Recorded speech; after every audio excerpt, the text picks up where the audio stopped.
Hello everyone, welcome back to my YouTube channel, and if you're new here then just welcome. My name is Yona. Today I want to review these 3 videos that I have came across on this woman's Instagram page.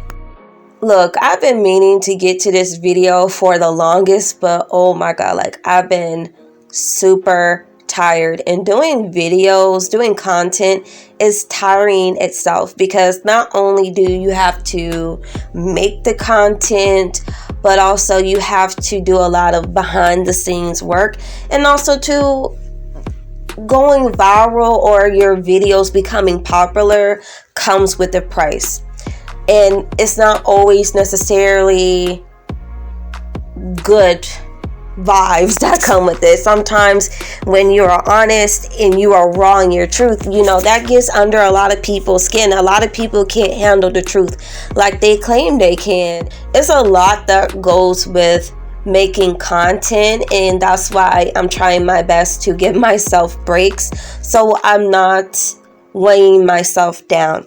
And if you would like to contribute to the channel and send me content, go to my description box below and you will see my email, and you can send the link to whatever you want me to review to my email, and I will be sure to review it. Because when y'all send me links and posts to review, I'll probably get it, but when I go back to our conversation, it disappears or the link is broken. I don't know. It's so many different things that goes into someone sending me content when it's not through a emailing system. So send me an email and I'll be sure to cover the topic. Ancestry tree research is becoming increasingly popular, but many people put their research at risk by only saving it on their computers. If your computer breaks, retrieving your research will be difficult, if not impossible. Online memberships can be costly, and forgetting your password can cause you to lose all your work and start over. Preserve your research with our fillable family group sheets. Introducing School of Yona, our family tree organizer. Designed to help you safeguard your ancestry, our family tree organizer comes with personalized sheets that can list one couple, their parents, and up to 24 children and spouses. Entries provided for ancestors who are listed on the Indian rolls and slave schedules, and also 40 two-sided sheets in all, and much more. Share them at holiday gatherings or pass them down to future generations. The benefits are endless. The link to our organizer is in the description box below. Effectively preserve your ancestry today.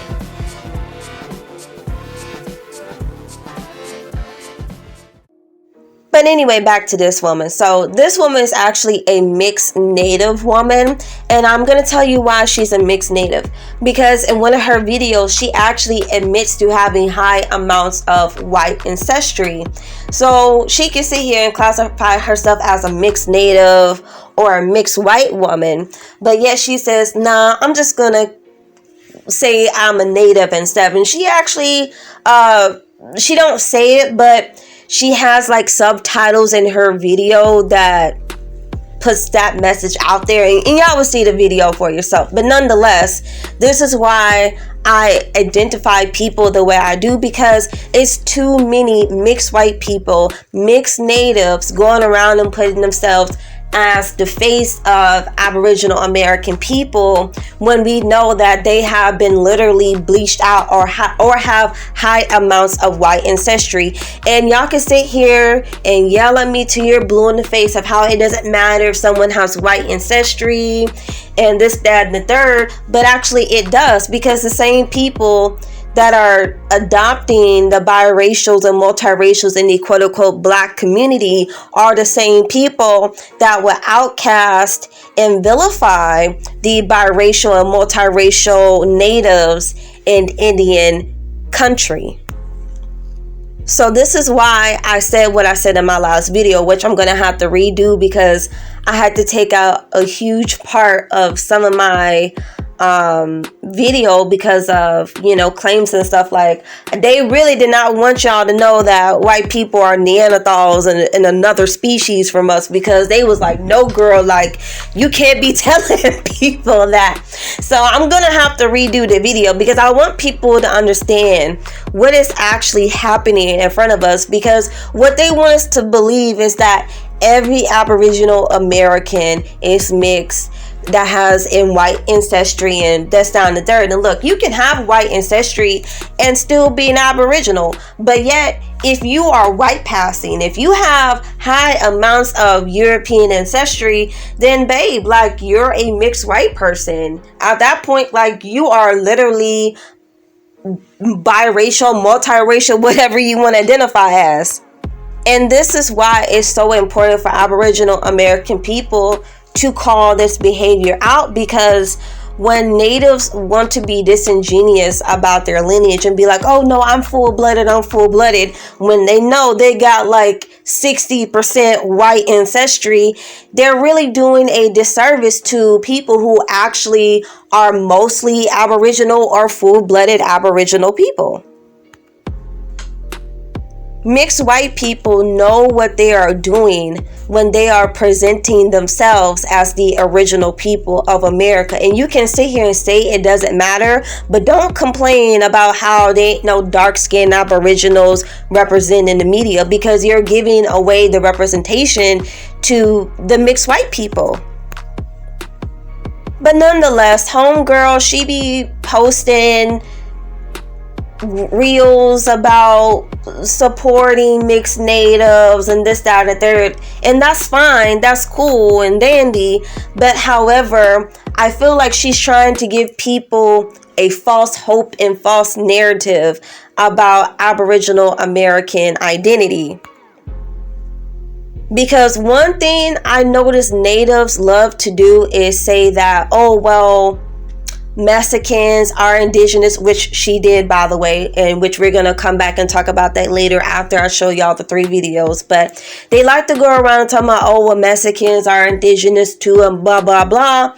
But yet when it comes to a dark-skinned Aboriginal person, then they have to be identified as mixed Aboriginal or a Black Indian. And that's not fair, and that's not always accurate.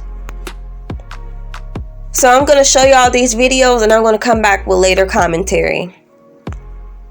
Life goes on and on and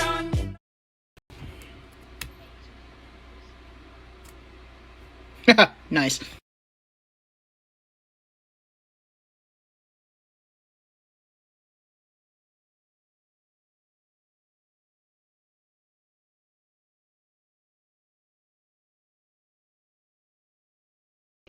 What's something you'll get a lot of hate for if you say it out loud?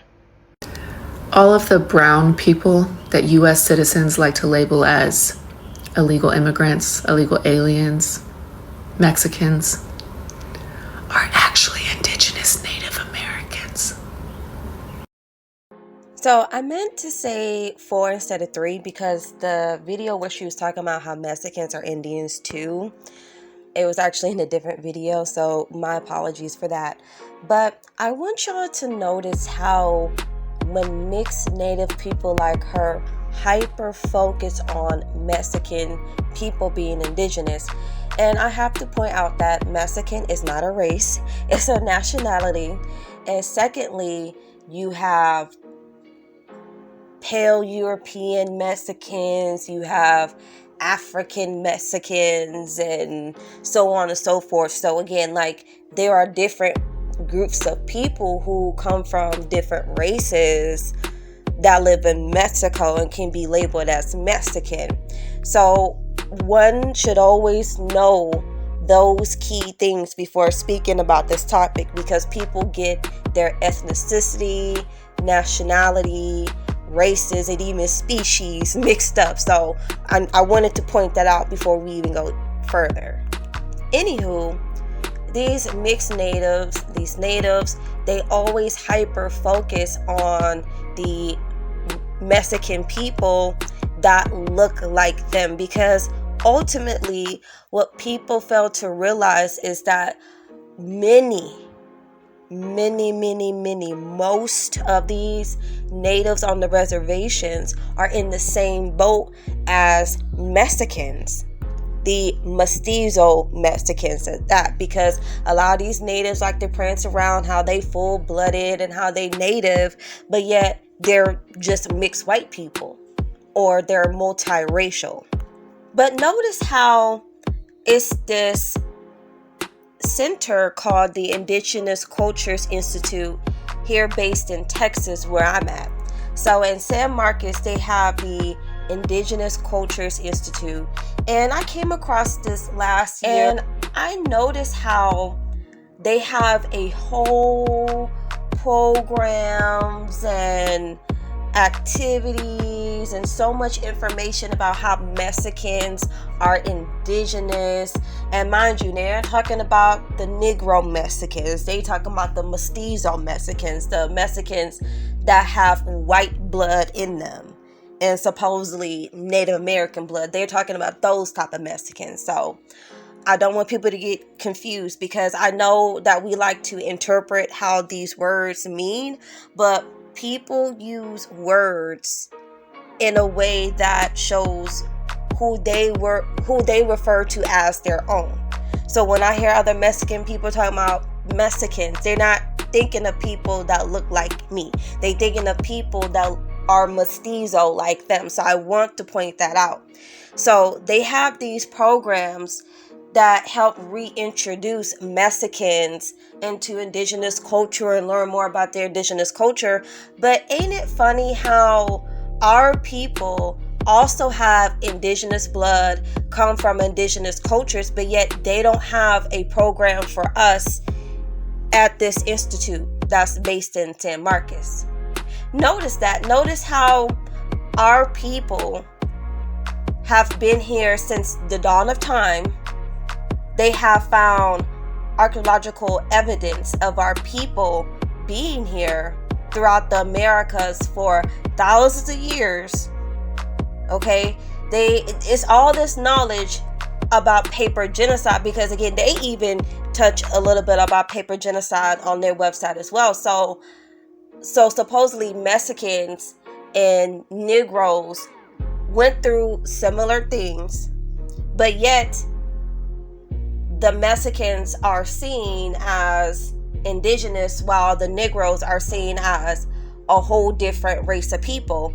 And this is why I say that whole unity and allyism a lot of Aboriginal American people like to emphasize on, yeah, that's non-existent. That's why I say it's non-existent, because if it was really about family and these people really cared about us coming together and having unity, they would have a program for us at this institute. They would welcome us. They would even talk about our story and how we were shunned away when it came time to start paying out restitutions to Aboriginal American people and freedmen. Because remember, the Treaty of 1866, they were supposed to give us what is owed to us, especially freedmen, and they did not do it. They said that we were money hungry and we don't deserve to have it, and so on and so forth. So I think it's very hypocritical and downright disgusting how they could sit here and acknowledge, you know, Mestizo Mexicans as having Indigenous American ancestry, but yet Negro Americans, Negro people, whatever you want to call us, or what I like to call Aborigine people, I like to call Aboriginal people Aborigine people, they know our history. They know a lot of us have the paperwork of us being here in the Americas prior to Columbus, or even have relations to American Indian tribes in general. And yet, this is what they do. They don't hold any type of thought for Aboriginal American people. They don't have any type of regards to you melanated American Aboriginal people. So I want y'all to really look at that. Y'all are allying for these people. Y'all talking about, oh, what they are indigenous to. Mexicans are indigenous to. They are brothers and sisters. Okay, well, your brothers and sisters don't acknowledge you. Now what? They're not even making sure that you are at the table and able to eat. They talking about why you should be here, and yet these people have way more white ancestry than you'll ever have. And yet they want to sit here and talk about how y'all ain't the same and how y'all don't come from indigenous people. And these are some of the people that y'all related to too. Some of y'all are related to. So Aboriginal American people are really going to have to make decisions and really start to think, okay, who is on my team and who not. And like I said, we don't really have allies like that. And a lot of y'all do think that we do. So people gonna have to make some tough choices and just have to admit to themselves that they self-haters and they want to one-drop rule everybody in our communities. Because look at the people that they are representing in this institute. Guess what they are labeled on the census records? Guess what you probably thinking they label as? Because I know some of y'all probably like, oh well, Native American. I guarantee you that a lot of them are labeled as white, or their ancestors were labeled as white. So yeah, they could have gone through paper genocide, but this is a white passing Indian. This is a white passing Native. This is a mixed white person. And that's why I use these terms in my vocabulary, because I want you to understand that since they always want to talk about how black people are mixed and how black people, African, blah, blah, blah, we need to start emphasizing on how these people are heavily white and they represent white people or mixed white people, because people just can't be dissecting our heritage and how we look and all this other stuff, and yet they want to hide the stones and the truth about them actually having a higher percentage of foreign ancestry than we could ever hold. Let's not also forget about Jack D. Forbes and what he said about racial classifications, because even though Jack D. Forbes, he was pale and he leaned more to the white side, he did understand the racial hierarchy that is placed here throughout the Americas, and he understands racial classifications. And I just hope that we come across more Jack D. Forbes, because he was super honest in his message. And one thing that stood out to me in his book, African and Native Americans, he talked about how if a Indigenous American, aka American Indian, went to Europe, went to Britain, they would be classified as black. So for this woman, and not even the Indigenous Cultures Institute, for them to not even talk about how American Indians were reclassified in the Negro or black category, just shows how biased and generally how they ain't thinking about you melanated Aboriginal American people of the Americas. They're not even thinking about us like that, because to them, the reason why we dark is because we're supposedly mixed with African, and that's just not honest. That's not truthful. And that's not always correct. Sure, there are indigenous people who are mixed with African, indigenous Americans who are mixed with African, but it doesn't mean that all of us are dark because we mixed in with Africans. There are plenty of American Indians who were and still are dark skinned. They still melanated, and people just have a bias towards skin tone, and it shows. It really does show. And I want to point out this particular video where it says mixed natives are valid, because on one slide, I think it is very important to pay attention, because we can sit here and be like, oh my God, like, see, natives care about dark-skinned Aboriginals too. They care about the mixed black Indians too. But hold on, wait a minute, back up, because I know how some of y'all be rushing and stumbling over each other just to get some type of white validation. And if you can't get pure white validation, you gotta go to the nearest source. You gotta go to the next best thing to get that white validation. So I need y'all to back up a bit, because I already know some of y'all like, oh my God, yeah, she advocating for us. Like, hold on, girl, before you get to tap dancing, hold on right quick, because let me point something out to you. She can be genuine. I don't know her, and her page do seem to be genuine. But however, I think it's real funny how in this one slide of the video right here, of the mixed natives are valid video right here, she says, do not force Euro native or white native identity onto natives with European ancestry. Euro and white should never come before native, period.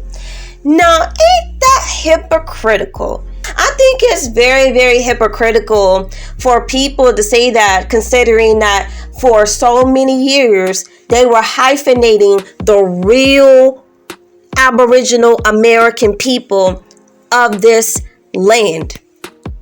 Because remember, they were reclassifying full-blooded Aboriginal Americans as freedmen. So I don't want to hear nothing about, oh, well, Euro and white should never come before native. Nah, y'all should have never allowed your white mamas and daddies to be labeling what you call us family members a different classifications. Because see, y'all can sit here and be goo goo gaga for natives who be pretending to be one with us. And I'm not saying that she's pretending. She could actually want unity, but child, who knows? People be pandering these days like it ain't nothing. They trying to grab a deal and get a meal, okay?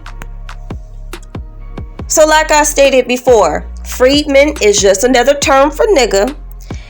And furthermore, I feel like with what she's doing, it's more so for her than other quote unquote mixed natives out there. Because if you have to focus on your European identity to this extent, then that let me know you're not really native. You're a white person masquerading around as a native person. And it's no jab to her. But however, for her to come out and be like, oh, well, you know, it could be true. Yeah, you know, that sounds true. That sounds accurate. That I have a lot of white ancestry, but still laying back though, like, nah, like you just admitted to being mostly a white person. Like, what you mean? You're a mixed white woman. And this is why I speak against people one drop ruling mixed white people and biracial people into our communities, because these people already have the identity in their hands, because people have been so brainwashed to think that full-blooded Aboriginal American people look biracial or multiracial. They already have a head start. When people talk about Indigenous Americans, they think of people like her, not people like the Choctaw full-blooded triplets. People are not thinking about them. They call them African. They sit there and say that they look black, even though they possess the straight hair. But because they are darker, people say, oh, that's a black man. Those are black men. Those are African men. They ain't indigenous, blah, blah, blah. But yet they look at this woman who is white passing and say, oh, well, she's the real native. She's the real Indian because she looks close to whiteness. In conclusion, she says, stop treating the mixed natives as white supremacists. And look, I think it's so funny how they get to sit here and tell us how to treat them when they've been calling us the N-words with the hard ER at the end. So how are you going to sit here and say all these racial slurs? How are you going to sit here and stereotype our people, and then on top of that say that we're erasing indigenous culture, and say that stop treating the white natives like white supremacists? Like, no, they are the white supremacists. They are the white supremacists. And some of them are white supremacists with a tan. And you just can't change my mind about it. Like, how these biracial and mixed natives treat darker skinned people is an issue. And I know homegirl talked about this. I'm pretty sure she has. But the thing is, this is what they do. Right? Because ultimately they're going to protect their image before they ever protect a dark-skinned Aboriginal person's image. So of course she got to sit here and make it seem like the white natives or the Mestizos ain't the bad people because, hey, they mix too, right? But the thing is, how can you be a Mestizo trying to go to other people about how to identify as an Aboriginal American when they're not even fully Aboriginal American themselves? They are more than likely white passing. Yet the people that they are approaching and trying to quote unquote check are more Aboriginal than they are. You cannot sit here and tell me, oh, I'm a native when you're only 50% native. You're only 20% native. Like, no, you are a multiracial person. You are multiracial by whatever the shoe fits, honey, whatever you want to identify as. And this is why I say what I say, because people don't know how to distinguish different groups of people. And we can all still act like family. We can all be cool and cordial, but I want people to understand, when you sit here and try to present yourself as a native person, when you know that you have heavy amounts of white ancestry, that's the problem. That's a problem, because the blood quantum is actually a tracker of white ancestry, not Indian ancestry. That's why the blood quantum exists, because ultimately the ultimate goal of the blood quantum is to no longer play reparations and restitutions to Aboriginal American people, because they have breeded themselves out. And these natives know what they are doing. They know that they have mostly been bred out, and they are upset about it. So when they look over at full-blooded Aboriginal American people, all they can really do is sit here and call us African, because they have nothing else to go by. Because they know that they are not the full-blooded, real Aboriginal American people, because full-blooded Aboriginal Americans still exist. And I'm tired of people acting like they don't exist when they do. Okay? When they do. So again, but yet these natives are not putting the darker skinned, full-blooded Aboriginal American people on the forefront. They're putting people that look like them out in the forefront. And we know how fraudulent they are when it comes to representing how much of an Indian they are. And that's why they always trying to put out there and say, oh, well, mixed natives are natives too. Okay, well, where was that talking point when they said you have to give freedmen's what they are owed? Well, where were those talking points then? Because although there were natives out there that were fighting for us, there were natives out there that were working against us too. And we all can see till this day how that played out. So none of them are exempt from getting this work, okay? But anyway, that's all I really have to say about this, because I'm just tired of people being disingenuous and always trying to put out the notion that, oh, well, you know, this is the type of native out there, and if you don't look like this native, which is most likely a mixed white person, then you're not native. Like, no, you're a mixed white person. You're not the standard. Move out the way. Let me know what you think in the comment section. Do you think that this is a mixed white woman? Do you even know what a mixed white woman is? Okay, let me know your thoughts in the comment section. I love y'all guys. Don't forget to like and share this video. Thanks for watching. Until the next time. Bye.